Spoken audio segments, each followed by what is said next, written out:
महाराष्ट्रासाठी अत्यंत महत्त्वाचा असा हा काळ आहे आणि त्यामुळेच माझा विजन हे आपण आत्ता करणार आहोत. आता माझा विजन जसं ज्ञानदानं म्हटलं तसं नागपुरात का? तर नागपुरात ह्यासाठी की नागपुरात अधिवेशन सुरू आहे आणि अधिवेशनाच्या तोंडावर सरकारचं 1 वर्ष पूर्ण झालेलं आहे. अधिवेशन उपराजधानी नागपुरात घेण्याच्या पाठीमागे नागपूर करार हा एक ऐतिहासिक असा हा करार आहे आणि त्यामुळेच ABP माझानं सुद्धा हा निर्णय घेतला की माझा विजन ह्या खेपेला मुंबईत न करता जिथं अधिवेशन होतंय, जिथे सगळे निर्णय घेणारी राज्याची मंडळी उपस्थित आहेत, तिथे जाऊन घेतली पाहिजे आणि इथल्या जागरूक नागरिकांना सुद्धा त्यांना काही प्रश्न विचारता यावी, म्हणून माझा विजन नागपूरला. विजय वडेट्टीवारजी, तुमचं खूप खूप स्वागत आहे ABP माझाच्या या मंचावर. जसं प्रस्तावनेमध्ये सुद्धा आपण ऐकलं त्यानुसार देवेंद्र फडणवीस सरकारची वर्षपूर्ती होते आहे आणि आपण सुरुवात करूया. या मागच्या एका वर्षभरामध्ये देवेंद्र फडणवीस सरकारचा जो परफॉर्मन्स राहिलेला आहे त्याला 10 पैकी तुम्ही किती मार्क द्याल आणि तेवढे मार्क जे काही तुम्ही द्याल ते देण्यामागे तुमची नेमकी कारणं आणि भूमिका काय असेल? नाही, ज्या सरकारची परीक्षाच झाली नाही त्याला मार्क्स देण्याचा प्रश्नच येत नाही मला असं वाटतं. कारण परीक्षेचे जो एक कालावधी 1 वर्षाचा आहे, कुठली परीक्षा दिली, प्रचंड पाशवी बहुमताच्या जोरावर जो राज्याचा गाळा हाकला जातो आहे तो खरं म्हणजे आपलं स्ट्रक्चर हे लोकशाहीमध्ये ज्या पद्धतीनं सर्वांना विश्वासात घेऊन काम करण्याची जी पद्धत आहे ती मला महाराष्ट्रात अजिबात दिसत नाही. बघा, मुख्यमंत्री म्हणून देवेंद्रजी वैयक्तिक आम्ही त्यांना चांगले मुख्यमंत्री म्हणू, पण सरकारची कारकीर्द म्हणून किंवा सरकारचा 1 वर्षाचा कार्यकाळ आम्ही बघितला तर महाराष्ट्राच्या नशिबात काय आलं? सर्वाधिक शेतकऱ्यांच्या आत्महत्या आल्या, सर्वाधिक महिलावर आणि बालिकेवर अत्याचारांच्या घटना महाराष्ट्रात झाल्या. कंत्राटदारांनी कधी नव्हे तर महाराष्ट्रामध्ये त्यांनीसुद्धा आत्महत्येचं सत्र अवलंबलं. हे सगळं बघता महाराष्ट्रातील किंवा विदर्भाचे आमचे मुख्यमंत्री म्हणून विदर्भाच्या प्रश्नावर किंवा विदर्भाला न्याय देत असताना त्यांची कुठली मला महत्त्वाची भूमिका दिसली नाही. विशेष करून विदर्भ हा ज्या वर ज्याचं अर्थकारण आधारित आहे तो कृषीवर आधारित आहे. मग कृषीच्या संदर्भात निधी दिला गेला एवढ्यापर्यंत विषय येत नाही. तर महाराष्ट्रामध्ये आमचा गेल्या 2014 नंतर सिंचनाचा बॅकलॉग संपला का हा खरा प्रश्न येतो. तो अजिबात संपलेला नाही. बघा, अर्थव्यवस्था सिंचनावर या देशाची राज्याची प्रचंड मोठी अवलंबून असलेली अर्थव्यवस्था असते. कारण एकदा शेतीला पाणी आलं की त्यातून वेगवेगळे उद्योग व्यवसाय निर्माण होतात, रोजगार निर्माण होतो आणि समृद्ध महाराष्ट्र म्हणायचं झालं तर एवढं आपण इन्फ्रास्ट्रक्चर चांगले झालेत म्हणून महाराष्ट्र विकसित झाला असं नव्हे, तर ज्याच्या घरात चूल पेटत नाही ती चूल रोज पेटली पाहिजेत, त्या मुलाला त्या कुटुंबातील कच्च्या बच्चानं 2 घास खायला सुखानं मिळाले पाहिजेत. ही जर भूमिका असेल तर त्याला आम्ही समृद्ध महाराष्ट्र म्हणतो. कारण रस्ते खूप छान झालेत पण 4 चाकीमध्ये बसून जाणारे व्यक्ती किती आणि फायदा कुणाला? यामध्ये 2 भागामध्ये महाराष्ट्र आत्ता विभागला जातो आहे.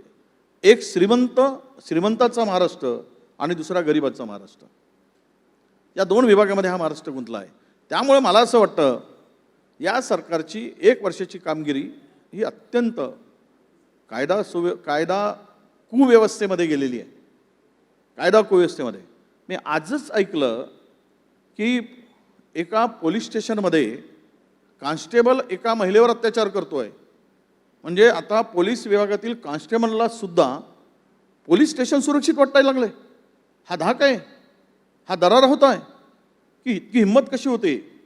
तर यातून काल परवा झालेलं तुमचं त्या डॉक्टर मुंडेंचं प्रकरण, परवा ठाण्यात झालेलं 7 वर्षीय बालिकेवर झालेला अत्याचार, हे सगळं काय दर्शवत आहे?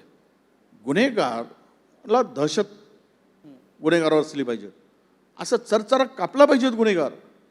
सरकारच्या नावाने, गृह विभागाच्या नावाने, पोलिसांच्या नावाने तो दरार आणि धाक होता.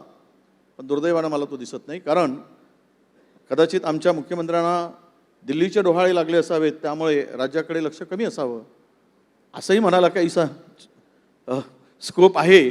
आम्हाला त्यांना आमच्या शुभेच्छा आहेत की तुम्ही दिल्लीला जा, पण महाराष्ट्राला मात्र.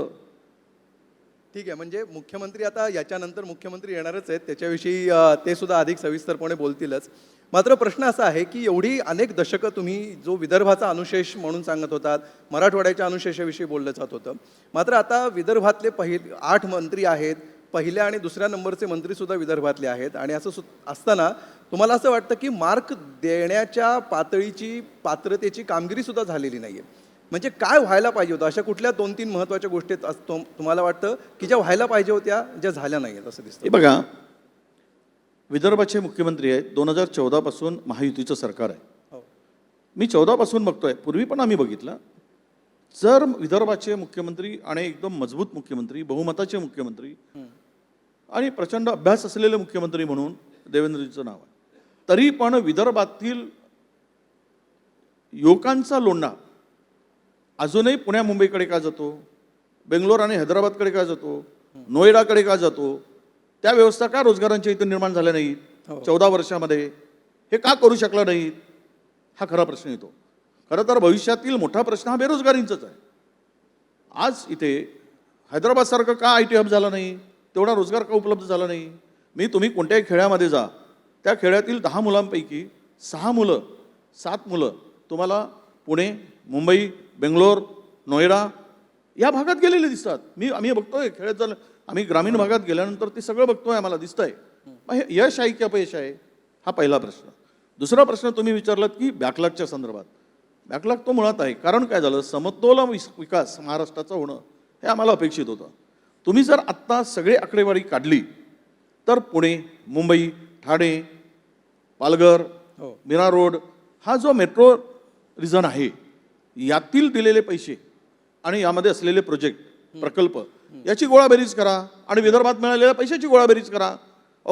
20% सुद्धा, म्हणजे 10%, 12% सुद्धा पैसे, माझ्याकडे ती सगळी आकडेवारी मी काढली म्हणून आपल्याला सांगतोय, ते विदर्भाला मिळाले नाहीत. याचं कारण असं आहे, मुख्यमंत्री जरी विदर्भाचे असले तरी या महाराष्ट्रामध्ये गेल्या अनेक वर्षापासून एका मोठ्या समाजाचं त्यावर कंट्रोल राहिला आहे, प्राबल्य राहिलेलं आहे. आणि सत्तेमध्ये ते नेहमी कुणाचेही मुख्यमंत्री पदावर कोणी असू देत, ते वसंतराव नाईक असू देत की मासा कन्नमवार असू देत. नाही, तुम्ही आत्ता जो मुद्दा म्हणालात की एका विशिष्ट याचं प्राबल्य राहिलेलं आहे, तुम्हाला काय म्हणायचं? मी सांगायचो ना, मराठा समाजाचा प्राबल्य आहे. सत्तेतील वाटा मॅक्झिमम त्यांच्याकडे, मंत्रिमंडळात ती आकडेवारी करा. त्यानंतर त्या विदर्भाला दुय्यम स्थान मिळतं. मुख्यमंत्री म्हणून त्या जो वाटा विदर्भाला मिळाला पाहिजे ते नाही आणू शकत. कारण मुख्यमंत्री म्हणून त्यांना पण मर्यादा आहेत की त्यांना सगळ्या मर्यादा यासाठी आहेत की सगळ्यांना सांभाळून न्यायचं आहे. प्रश्न असा आहे की हा जो जातीय समतोल आहे त्याचा आणि विदर्भाचा वाटा मिळण्याचा किंवा विदर्भावर अन्याय होण्या न होण्याचा काय नेमका एकमेकांशी संबंध आहे? तेच सांगतोय की बघा, आज जरी महसूल मंत्री आमच्याकडे आहेत किंवा मुख्यमंत्री आहेत, आणि बाकी तर मग किरकोळच आहेत. काय अनेक जिल्ह्याला मंत्रीपद पण नाही. तिघांच्या वाट्यामध्ये जे काही मिळालं असेल ते आहे. सगळ्यांच्याकडे काय खाती आहेत, तर 2 खाती महत्त्वाची सोडली तर सगळी पूर्वी काँग्रेसमध्ये होती तशीच आत्ताची स्थिती आहे. ठीक आहे, मुख्यमंत्री 1 पद आम्हाला मिळालं तेवढंच एक दिलासा आहे. पण एक सांगा मला, तुम्ही MSRDCची कामं, MMRDAची कामं, सिडकोची कामं ही सगळी जर आपण गोळा केली आणि यांचा निधी एकत्रितरित्या पाहिला तर तो आत्ता जी होणारी कामं आहेत मोठमोठी सगळी, नाही ठीक आहे, मुंबई हे वाढतं शहर आहे, कॅपिटल आहे आपलं फायनान्शियल, आम्ही समजू शकतो, राज्याचं कॅपिटल आहे, फायनान्शियल कॅपिटल पण आहे. आणि या सगळ्यामध्ये जो वाटा त्या सगळ्या उत्तर महाराष्ट्र, पश्चिम महाराष्ट्र, नाशिकपर्यंत तो निधी किती मिळतो आणि विदर्भाला किती मिळतो, मराठवाड्यातला किती मिळतो, तुम्हाला एक सांगितलं पाहिजे. आमचं पर कॅपिटल इन्कमचं काय, महाराष्ट्रात 11 जिल्हे होते, आता एका जिल्ह्याचा परत त्यातमध्ये भर पडली, तो जळगाव. आत्ताच्या अलीकडे आलेले 12 जिल्हे, ही त्यातील 7 जिल्हे देशातील 100 जिल्ह्यात मागासलेल्या जिल्ह्यामध्ये आपल्या विदर्भात नाही, हे सगळी तुम्ही आकडेवारी सांगताय ती बरोबरच आहे, त्याच्याविषयी काही दुमत नाही आहे. पण ह्याच्या मागे जो ज्या प्रकारे सामाजिक तुम्ही जो मुद्दा मांडताय की कुठल्या समाजाला किती प्रतिनिधित्व मिळतं, हे जर चित्र बदललं तर हा इम्बॅलन्स जाईल असं तुम्हाला म्हणायचं आहे? नक्कीच राहील. हे हे काही याला आताच्या मुख्यमंत्री उदाहरणार्थ मराठा समाजाच्या जेवढे मंत्री आहेत त्याच्याऐवजी ते प्रमाण कमी झालं आणि ओबीसी मंत्री वाढले, मंत्रिमंडळामध्ये प्रतिनिधित्व वाढलं, तर प्रश्न अधिक वेगाने सुटतील असं तुम्ही सुचवू पाहताय? मग मी काल परवा माझी भूमिका मांडताना ती मांडलेली आहे. बरं. वेगळ्या विदर्भाचा पर्याय यासाठीच आम्हाला हवं आहे की सामाजिक समीकरणं जी आहेत आत्ताची, त्यामध्ये विदर्भामध्ये ओबीसी, दलित, आदिवासी, अल्पसंख्याक यांचं प्राबल्य राहिलं आहे. विदर्भावर कधी हे सगळं मिक्स आहे. आणि या समाजाच्या दृष्टिकोनातून आपण जर बघितलं तर सत्तेमध्ये फार कमी संधी या लोकांना मिळालेली आहे. आणि जोपर्यंत सत्तेत सहभागी होत नाहीत, अधिकार प्राप्त होत नाहीत, त्या भागाला आपण न्याय देऊ शकत नाही. आम्ही ओरडतो विरोधी पक्ष म्हणून, ठीक आहे, आम्ही बाजू जनतेची मांडतो, पण देण्याचं काम आमचं नाही, मागण्याचं काम आमचं आहे. देणारे जोपर्यंत तयार होत नाही आणि ते विदर्भातून तयार व्हावेत, म्हणून विदर्भाचा मुद्दा मांडलेला की भविष्यात विदर्भ वेगळा झालाच पाहिजे. ज्यांनी मांडलं आहे पूर्वीपासून ते आता सत्तेत आहेत, त्यांना सत्तेमध्ये आल्यानंतर तो विषय बाजूला गेला. पण मला नाही, मी तुम्हाला 1 मिनिटासाठी थांबवतो, अर्धा मिनिटामध्ये तुमच्या प्रश्नाचं उत्तर मला अजून पूर्ण झालेलं नाही. बरं, म्हणून तो पूर्ण करायचा आहे. बघा, मराठा समाजाचा प्रॉब्लेम यासाठी सांगतो की आज मंत्रिमंडळातील संख्या आणि कंट्रोल बघा, किती वर्ष अजितदादा राज्याचे वित्तमंत्री आहेत. काय अधिकार आहेत मला माहीत आहे, मी राज्यमंत्री म्हणून काम केलेलं आहे काही काळ, वित्त राज्यमंत्री म्हणून. मला माहीत आहे वित्तमंत्री काय करू शकतात, त्यांना किती अधिकार आहेत आणि किती पैसे ते देऊ शकतात. बरं. त्यामुळं आत्ता हल्ली तो वाटप होत असताना हा नक्की दुजाभाव होतोय असं माझं मत आहे. हे त्याचं उत्तर आहे. अच्छा, आणि कुठल्या आधारावर होतोय हा? सामाजिक आधारावर होतोय? सामाजिक तर म्हणजे एक आम्हाला हे माहिती आहे की सत्ताधाऱ्यांना निधी मिळतो, विरोधकांना मिळत नाही अशी विरोधकांची तक्रार असते, हा एक भाग समोर आलाय. पण तुम्ही जे म्हणताय मराठा आणि ओबीसी या आधारावर पण दुजाभाव होतो आहे सध्या, असं तुम्ही मी सांगतो. या राज्यामध्ये तारटी, बार्टी, महाज्योती आणि सारथी अशी 4 विविध कॅटेगरीच्या लोकांसाठी ती महामंडळं तयार केली गेली. अच्छा. सारथी ही मराठा समाजासाठी, महाज्योती ओबीसीसाठी, बार्टी ही शेड्यूल कास्टसाठी आणि तारटी ही संस्था शेड्यूल ट्राईबसाठी. मला सांगा, कुठल्याही निधीचं वाटप होत असताना हे समान व्हायला पाहिजे की लोकसंख्येवर आधारित व्हायला पाहिजे? जर ओबीसी या राज्यामध्ये 40-45% आहेत, मी 52% म्हणत नाही, पण आम्हाला जर त्या महामंडळाला 300 कोटी मिळत असतील आणि सारथीला जर 16% असून 300 कोटी मिळत असतील, शेड्यूल कास्टचं मतदान जर 13% त्यांना 300 कोटी मिळत असतील, शेड्यूल ट्राईब 9% आहे त्यांना 300 कोटी मिळत असतील आणि हे अजितदादा ठरवत असतील, तर हा ओबीसीवर अन्याय नाही? किमान तुम्ही त्या लोकसंख्येवर आधारित द्या. एकीकडे तुम्ही अण्णासाहेब पाटील महामंडळांना आत्तापर्यंत 12,000 कोटी रुपये दिले गेलेत, हे मुख्यमंत्री महोदयांनी सांगितलं, त्यांच्या मुखातूनच आलं. पण ओबीसी महामंडळाला मात्र 500 कोटी दिलेत. मग कसं काय होऊ शकतो? गेल्या काही दिवसांमध्ये ओबीसी आरक्षणावरून जे गोंधळाची स्थिती निर्माण झालेली आहे, मनोज जरांगे पाटील मुंबईमध्ये आले आणि त्यांना सरकारने एक आश्वासन दिलं आणि त्यानंतर ते परत गेले. आता जे सरकारी डॉक्युमेंट आहे, जो GR सरकारने काढलेला आहे, त्याच्यामध्ये ओबीसींमध्येच 3 मतप्रवाह दिसतात. एक मतप्रवाह असा आहे की याच्यामुळे मराठ्यांना आरक्षण मिळेल पण ओबीसी आरक्षणाला धक्का बसेल, जी भूमिका तुम्ही सुद्धा मांडतात. दुसरा जो सरकार मांडतं आहे की ह्याच्यामुळे मराठा आरक्षण मिळेल पण ओबीसींना धक्का लागणार नाही. तर जे ब्लॅक अँड व्हाईटमध्ये आहे त्याच्यावर एवढं कन्फ्युजन क्रिएट का होत आहे असा प्रश्न सर्वसामान्यांना पडलेला आहे. आणि त्याच्यामुळे सर्व पक्ष मुख्यमंत्रीच चालवतात असं जे लोढांनी विधान केलेलं होतं, त्या सगळ्याचा संदर्भ घेऊन जे भविष्यातलं आहे त्याचं आपण समजू शकतो, पण जे ब्लॅक अँड व्हाईटमध्ये आहे त्याच्यावर एवढं कन्फ्युजन नाही. आमचे मुख्यमंत्री हुशार आहेत, चाणक्य आहेत, पण धूर्त पण आहेत. म्हणजे हा शब्द कदाचित मी चांगल्या शब्दाच्या अर्थाने बघतो. धूर्त असलंच पाहिजे राजकारणात. राजकारणात धूर्तराष्ट्र नसते तर झालं नसतं. त्यामुळे त्यावेळी मी जात नाही महामंडळ. संसदीय शब्द आहे पण काय? संसदीय शब्द आहे आणि मी वापरणार पण नाही, कारण आमचे नागपूरकर आहेत. आम्हाला अभिमान आहे की एक विदर्भीय माणूस मुख्यमंत्री पदावर एवढे काळ असतो, तर ते कोणी शेवट प्रांतिक ज्याला स्वाभिमान असतो तो असतोच त्या विभागाचा किंवा व्यवस्थेमध्ये. मुळात विषय असा आहे की ही झुंज कोणी लावली?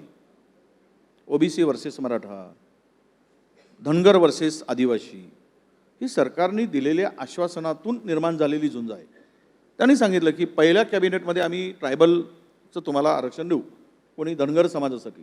मुख्यमंत्र्यांनी सांगितलं ते शक्य नव्हतं, पण त्यांच्या भावना तीव्र झाल्यात आणि ते मग रस्त्यावर उतरलेत की नाही आम्हाला ट्रायबलमधून पाहिजेत. दोघांमध्ये संघर्ष उभा झाला. बंजारा समाजाने मोर्चे काढलेत, आदिवासी समाजाने मोर्चे काढले, लाखोंचे मोर्चे काढले आणि दोघांमध्ये दरी निर्माण करण्याचं काम झालं. ज्यावेळेस मराठा समाजानं आरक्षणाची गोष्ट आली ते आम्ही देणार. खरं तर नारायण राणे समितीपासून तो विषय सुरू झाला, आमच्या सरकारपासून. परंतु त्या सरकारच्या नंतर जो अहवाल आला त्याला नाकारलं गेलं.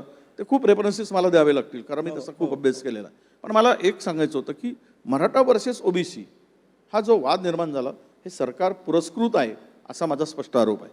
कारण ज्या गोष्टी शक्य नाहीत सुप्रीम कोर्टाने वारंवार नाकारलेलं आहे, त्याच्या नोंदी आहेत. त्यावेळेसुद्धा आम्ही सांगतो की मराठ्यांना आम्ही आरक्षण देणार. आणि त्यानंतर जरांगे पाटीलसारखा एक व्यक्ती पुढे येतो, त्यांच्या समाजासाठी तो लढतो. मला कुणाला आरक्षण देण्यासंदर्भात विषय आमचा अजिबात विरोध नाही, आजही नाही, कालही नव्हता आणि उद्या पण नसणार आहे. मुळात असं आहे की या 374 जातीमध्ये विखुरलेला ओबीसी समाज आहे. या समाजाला तुम्ही यांच्या आरक्षणाला धक्का न लावता तुम्हाला जे पाहिजे ते घ्या. आता काय होणार आहे की पहिल्यांदा या सुप्रीम कोर्टाच्या निर्णयानंतर ओबीसीच्या 27% आरक्षण देणं शक्य नाही.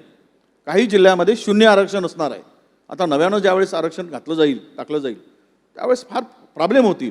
गडचिरोली सारख्या जिल्ह्यामध्ये ओबीसीचा जिल्हा परिषदेमध्ये आरक्षणच नसणार, खरं नंदुरबारमध्ये आरक्षण असणार. तो तर ह्याच्या पूर्वीचा जिथपासून हे निवडणुका कोणाच्यामुळे झालं? मग तुम्ही आताच्या सीजे त्यावेळेस त्यांचा निर्णय होता ते चुकीचा अर्थ काढून ज्या निवडणुका लावल्या गेल्यात आणि सरकारने 27% ओबीसीला आरक्षण आम्ही दिलं स्थानिक स्वराज्य संस्थांमध्ये, बरं, पाटका तुटून घेतली का, चुकीचं इंटरप्रिटेशन केलं गेलं, या सगळ्या गोष्टी येतात. मी विरोधक म्हणून बोलत नाही, पण ही झुंजक लावण्याचं काम होता कामा नये. महाराष्ट्र तुमचा आहे. सरकारवर महाराष्ट्राला कवेत घेण्याची तुमची इच्छा आहे ते घ्या, पण कवेत घेत असताना ते पंख जरा लांब असू द्या, त्याची सावली मिळू द्या. कवेत घेऊन त्यांना दाबू नका, एवढंच आमचं म्हणणं आहे. ठीक आहे. सत्ताधाऱ्यांवर तुम्ही टीका करताय, सरकारच्या धोरणाला जर तुम्ही मार्क पण देत नाही आहेत. मात्र सरकारची जशी वर्षपूर्ती आहे तशीच ती विधानसभेच्या निकालाची सुद्धा वर्षपूर्ती आहे. आणि मागच्या वर्षभरामध्ये काँग्रेसचा जो परफॉर्मन्स दिसला, विशेषतः आत्ता अगदी ताजं उदाहरण स्थानिक स्वराज्य संस्थांच्या निवडणुका, तर तुम्हाला खरंच असं वाटतं का की ज्या ताकदीने महायुती प्रचारात उतरली, मुख्यमंत्री आले, दोन्ही उपमुख्यमंत्री उतरले, सगळे मंत्री संत्री वेगवेगळ्या भागामध्ये फिरत होते, तर तुम्हाला असं वाटतंय की तेवढ्या ताकदीने तुम्ही सुद्धा या प्रचारामध्ये उतरला होतात की तुम्हाला कॉन्फिडन्स होता आपण जिंकू याचा, की दुसरी म्हणजे तुम्ही सोडून दिलं होतं की आता भाजपच जिंकणार आहे तर मग आपण फार ताकदच लावायला नको? काय आमची चूक झाली. लोकसभेमध्ये 13 जागा जिंकल्यानंतर रेवडीचा कार्यक्रम जो सुरू झाला महाराष्ट्रात, जर आम्ही 13 जागा जिंकल्या नसत्या तर सरकारी तिजोरीतून रेवडी वाटली गेली नसती आणि महिलांच्या लाडकी बहीण योजना आणून महिलांना 3-3, 4-4 महिन्याचे पैसे एकत्र घातले गेले नसते. त्यामुळे त्यांना या परिस्थितीतून बाहेर पडायची संधी मिळाली. एक, आणि प्रचाराने वगैरे मतं फिरतात असं वगैरे कोणी म्हणत असेल तर आम्ही पाहतोय प्रचाराने फार काही होत नाही, प्रचार करायलाच लागतो. परंतु मला असं वाटतं की लाडकी बहीण आणून, योजना आणून लक्ष तिकडे विचलित केलं गेलं आणि दुसरीकडे आम्ही सगळी आकडेवारी काढली. मतदान झालेलं, एकूण झालेलं मतदान, मोजलेले मतदान, बोगस मतदान, डुप्लिकेट मतदान, टिपिकल मतदान, हे सगळं बघितल्यानंतर मतचोरी हा विषय पुन्हा येतोच. पण मला त्यावर जायचं नाही, मला पुन्हा काँग्रेसची भूमिका घ्यायची नाही. आम्हाला जो काही मिळालं आहे, जे विरोधकांना संख्याबळ मिळालं किंवा आम्ही जे आमदार निवडून आलेत आमचे, पण एक आहे, हे यश हे केवळ सरकारच्या कामगिरीवर असतं. तर यांना अशा प्रकारची महिलांसाठी प्रलोभन देऊन सरकारी तिजोरीचा उपयोग करून ही योजना का आणावी लागली? बघा, सरकारच्या परफॉर्मन्सवर जर लोक खुश असते तर ह्या योजना न आणताही मतं दिले असते. त्यामुळे ही आता मला एवढंच सांगायचं आहे, पण तुमच्या प्रश्नाचं उत्तर एवढंच आहे की उद्या तुम्ही बॅलेट पेपरवर निवडणुका घ्या, आमचं संख्याबळ आणि तुमचं संख्याबळ बघा, हे आमचं चॅलेंज आहे त्यांना. ठीक आहे, म्हणजे आहे का तयारी असेल तर होऊ द्या. महायुती सरकारनी रेवडी कल्चरवर ज्यांना ज्यांना नाराजी असेल, रेवडी कल्चर ज्यांना आवडत नाही किंवा तो एक पर्याय नाही आहे, पण त्यांच्यापेक्षा तर मोठ्या आकड्यांचं आश्वासन महाविकास आघाडीने दिलेलं होतं. आश्वासन देणं आणि प्रत्यक्ष देणं, लोकांना त्यांच्या खात्यात पैसे जमा झालेत, त्यांना विश्वास वाटला की पैसे खात्यात जमा झालेत, आम्ही आश्वासनावर जगण्यापेक्षा प्रत्यक्ष पैसे फायदा. पण मग तुमची सत्ता आली असती तर मग ते काय झालं असतं त्याचं? बघा, आमची सत्ता आली असते ना, आम्ही इन्फ्रास्ट्रक्चरवर जो काही भर आहे ना, आता समृद्धी बांधली, समृद्धीचे किती पैसे रिटर्न येत आहेत, किती काळ लागेल, किती लोक प्रवास करतायत, मेले वगैरे सोडून द्या, ती आत्महत्या काय ॲक्सिडेंट वगैरे, त्या समृद्धीवर 72 लाख रुपये खर्च करत असताना हो, तुम्ही त्या 72 लाखातून काय मिळवलं? तिकडे रोजगाराची काय संधी उपलब्ध करून दिली? तिकडे काय तुम्ही इंडस्ट्रीयल कॉरिडॉर तयार करू शकला नाही का? तिकडे मोठमोठ्या इंडस्ट्री उभ्या होऊ शकल्या नाहीत?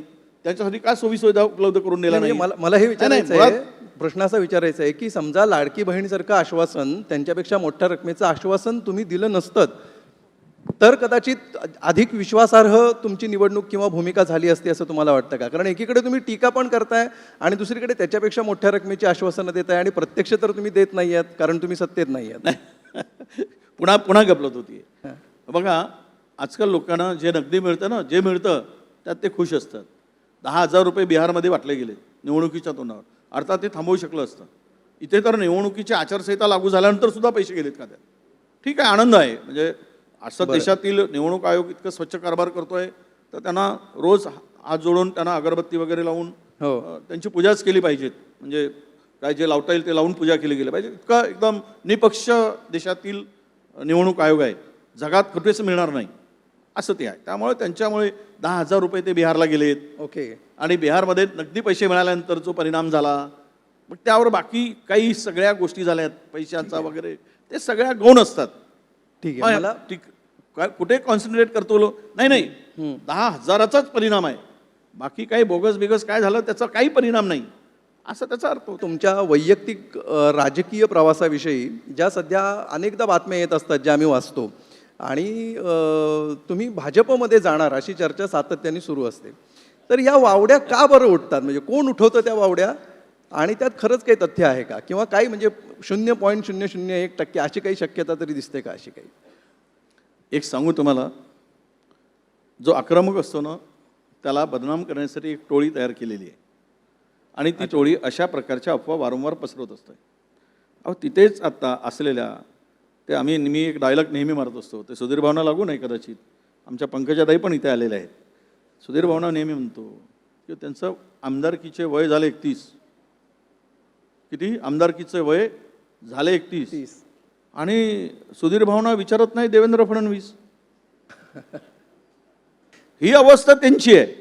आता मला वय, माझ्या आमदारकीला वयात 28 वर्ष 29 वर्ष झालेत. मी 29 वर्षापासून आमदार आहे. मला कळत नाही, मी पहिल्या रांगेत बसणारा माणूस, मी कशाला तिसऱ्या रांगेत जाऊ? आणि राहिलं काय, इतके वर्ष मी विविध पदावर काम करतोय. बरं, विरोधी पक्षनेता म्हणून, मंत्री म्हणून, राज्यमंत्री म्हणून विविध समित्यावर काम करतोय, केलेलं आहे. वरच्या हाऊसचा मी मेंबर राहिलो, अप्पर हाऊसचा, म्हणजे काउन्सिल, विधान परिषदेमध्ये, विधानसभेमध्ये मी आता 6 वेळा निवडून आलो बाय निवडणूक. तर मला इतके वर्ष झालेत, आता काय पाहिजे आहे? ज्यांना कुठल्या तरी पदाची, कुठल्या तरी गोष्टीची, कुठल्या तरी सापड्यात अडकल्याची भीती आहे, त्यांचा विचार असा असू शकतो. सध्या तरी मी कुठल्याही सापड्यात नाही, त्यामुळे मी सेफ आहे आणि गुरगुरतो आहे असं मला वाटतं. तुम्ही सध्या तरी असं का म्हणताय? सध्या तरी असं का म्हणताय तुम्ही? तुम्ही बरोबर आहे, सध्या तरी म्हटलं, मला पकडणार होते म्हणून मी सध्या तरी वापरला. अच्छा, कारण मुद्दाम मी तुमच्याकडे चेंडू फेकला. सध्या तरी म्हणजे असं आहे की याचा अर्थ एवढाच समजा की पुन्हा काही नव्यानं षडयंत्र झालेत. सध्या मी सेफ आहे, ओके, पण नव्यानं काही षडयंत्र झालेत आणि कुठला तरी एजन्सीचा वापर झाला तर सांगता येत नाही. तो मला विषय जो आहे त्या उद्देशून मला बोलायचं होतं. पण मी सांगितलं आहे, एक नाही 10 वेळा, मी जैलात जाण्यासाठी तयार आहे. तुमच्या एबीपीच्या पुढे सांगतो, काय करतील, वर्षभर ठेवतील, फार काय होईल, कुठले तरी आरोप होतील, हे होतील. सार्वजनिक जीवनात आरोप होत असतात, राजकारणात आरोप होत असतात. त्यामुळे जाऊ आपण, ती तयारी आहे. म्हणजे जेलमध्ये पण माझं नाव हे पुन्हा पक्ष बदलल्यांच्या यादीमध्ये येऊ नये बरं, असं माझं मत आहे आणि मी ते पाडणार आहे. म्हणजे जेलमध्ये जाईन पण भाजपात नाही जाणार. हं? जेलमध्ये जाईन एक वेळ पण जेलमध्ये भाजपात जाऊ, नाही ना. वर्षभरासाठी जेलमध्ये राहू, 2 वर्षासाठी राहू, बरं, भाजपात जाणार नाही. अहो, विरोधक म्हणून लढू तर द्या. सगळेच भाजपमध्ये गेले, लढणारे कोण? ठीक आहे. शेवटचा प्रश्न, असं तुम्ही आहे. भाजपवर वेगवेगळ्या प्रकारे गेल्या अनेक वर्षांपासून अनेक मुद्द्यांवर टीका करताय.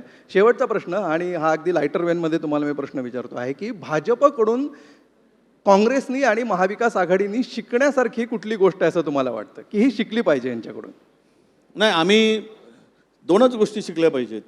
आमच्या भाषणाचे मुद्दे आम्ही बदलले पाहिजेत. अच्छा. आम्ही हिंदू मुस्लिम करत राहिलं पाहिजेत. आम्ही भारत पाकिस्तानवर भर दिला पाहिजेत. आणि आम्ही तिसरा महत्त्वाचा मुद्दा, मंदिर मस्जिदवर आमचं भाषण सुरू असलं पाहिजे मंदिराच्या बाजूने. तर मात्र यातून आम्हाला पुढे जाण्याची स्कोप आहे. वर्षपूर्ती सरकारने काही पेपर दिल्यासारखा किंवा परीक्षा दिल्यासारखी वाटत नाही, पण विरोधी पक्षांनी सुद्धा तो पेपर तितकाच हार्ड हिटिंग सेट करणं सुद्धा गरजेचं होतं आणि ती कामगिरी अर्थातच पुढच्या काही काळात महाराष्ट्राला पाहायला मिळेल.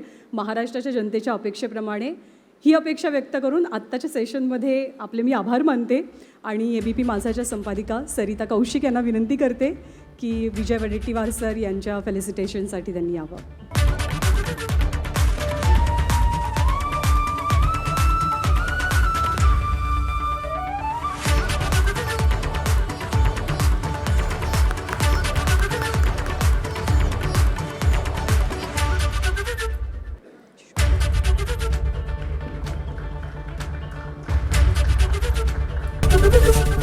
ABP माझा, उघडा डोळे बघा नीट.